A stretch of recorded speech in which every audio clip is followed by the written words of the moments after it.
Yo, what's up, guys? Welcome to another, I would say video. I don't know if it's going to be a podcast format in the future, but for the beginning, we will stick with video.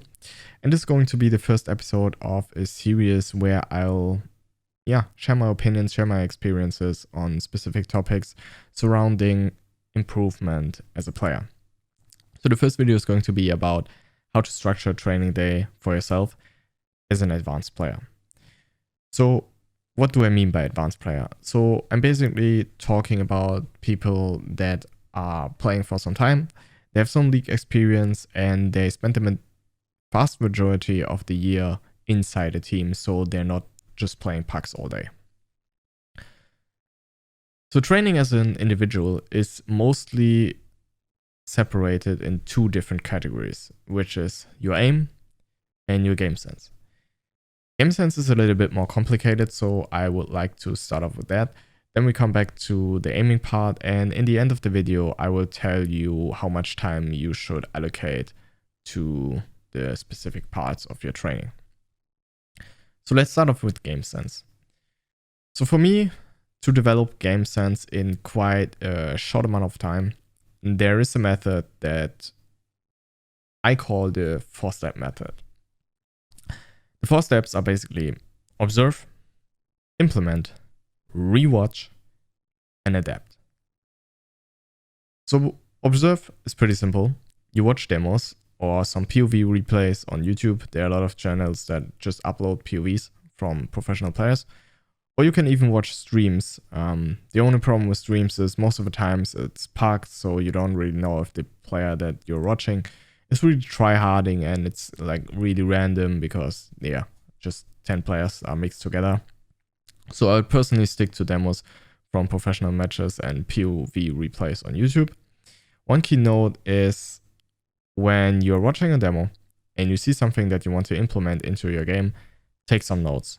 Because if you have like multiple moves that you want to implement, it's kind of easy to lose track of what you actually want to implement, and you forget about it, and it gets really inefficient again. So just write down some key notes so you can have a paper sheet or wherever maybe you want to put it in your phone. And then when you're actually playing, you can just have a look and remember, okay, I wanted to try out this, and this. The next step is implementation. This is pretty basic. You just try to implement the things that you wrote down inside your own game. Then we come to the most important thing. And if you don't want to listen to this anymore and you just want one single tip that will improve your game drastically, it's rewatching your own games. Rewatching your own games is super crucial. Back in the days when I was playing, there was a software called PlayTV. And I just asked a friend, and there's an equivalent, which is called MedalTV. This is a software that basically records your game and allows you to skip through the game afterwards. It's very cool because you can just spend 5 minutes after every single game and just skip through the most important rounds and analyze what went wrong. You can have a look at the moves that you wrote down that you wanted to implement, and you can see how the implementation was and what you kind of need to adapt or change. Which basically leads us to the last point, which is adaptation. And by adaptation, I basically means like the fundamental concept is the process of finding the difference between your plays and the plays of the player you watched and bringing them closer together. So you watch a pro demo, you see what they're doing, you want to implement it, and then you actually play, you implement it into your own play, and then you rewatch your implementation of that professional player, and then you will still see differences. And all you want to do is bring those two closer together. And if you do this on a regular basis, you will end up, if you're somewhat, I don't want to say smart because I'm not smart either, but if you're not completely brain dead, you should be able to get really good decision making that gets closer and closer to the level of a professional player. And I think this is the most effective, at least like time effective way of actually improving your game sense. So let's now come to aim training. And the first thing that you need to realize is that you actually want to train your aim. There are a lot of players that play 1 hour of deathmatch when they come home, and then they park, they play their team practice, and afterwards they play an hour again of just random deathmatch.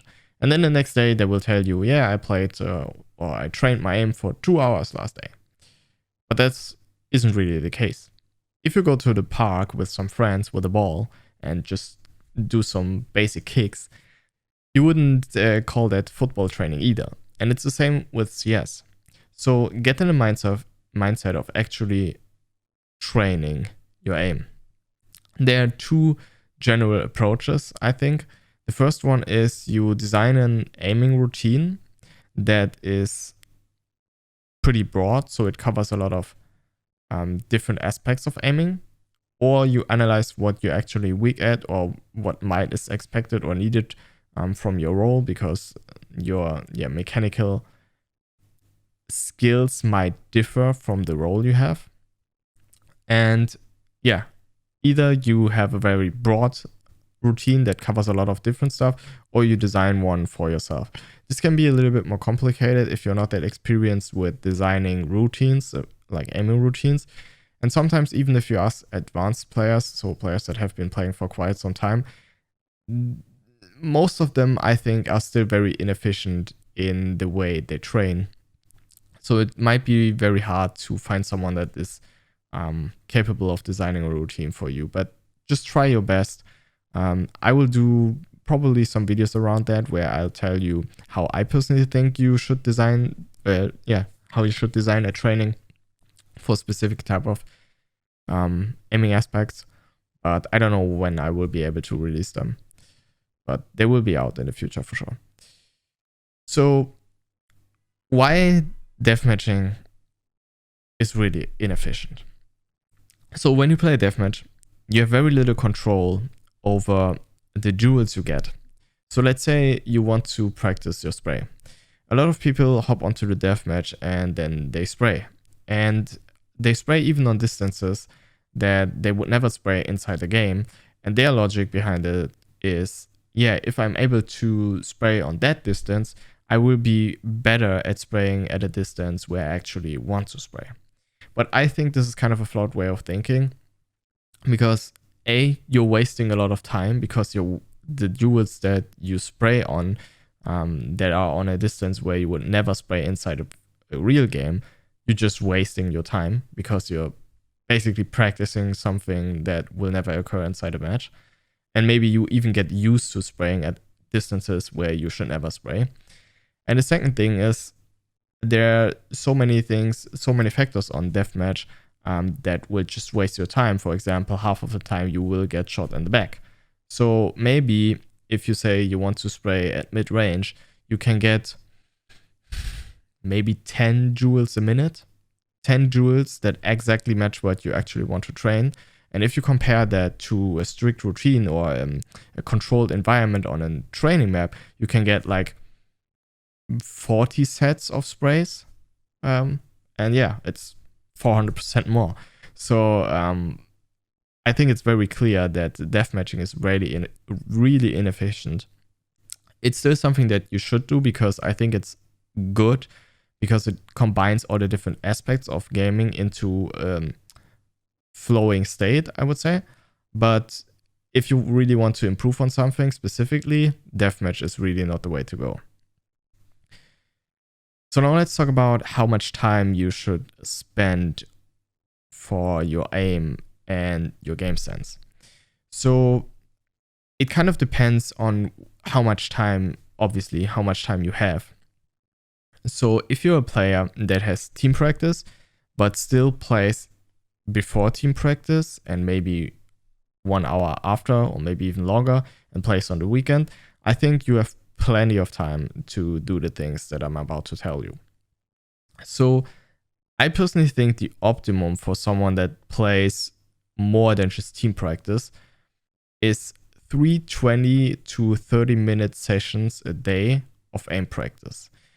When I say sessions, I mean a session where you only focus on one aspect of aiming. So let's keep spraying as an example.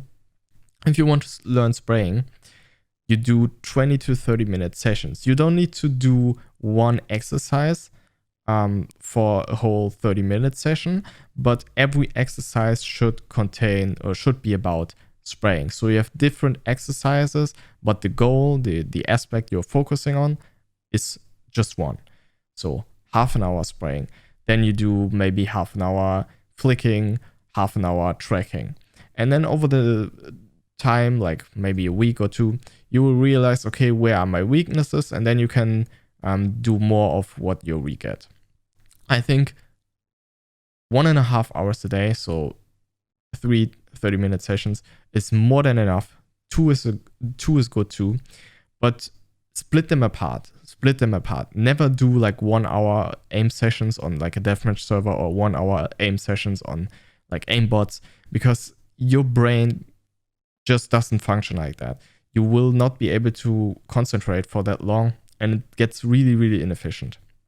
So do one in front of your practice, or do one right away before you start. Get comfortable at your desk and get into the mood of training. And then you do 20 to 30 minutes. Then you play some pucks, and then you take a break again. And then maybe you do another 20 minutes. You have a small break, and then your team practice starts. And then you can do an aim session at the end of your day.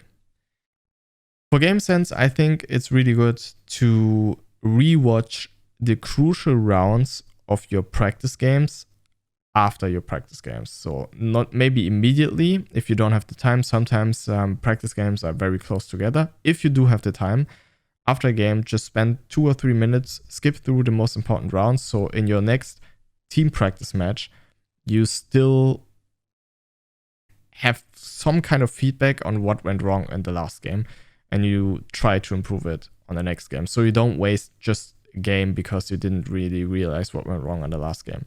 So use the time between the matches if you do have time between the matches.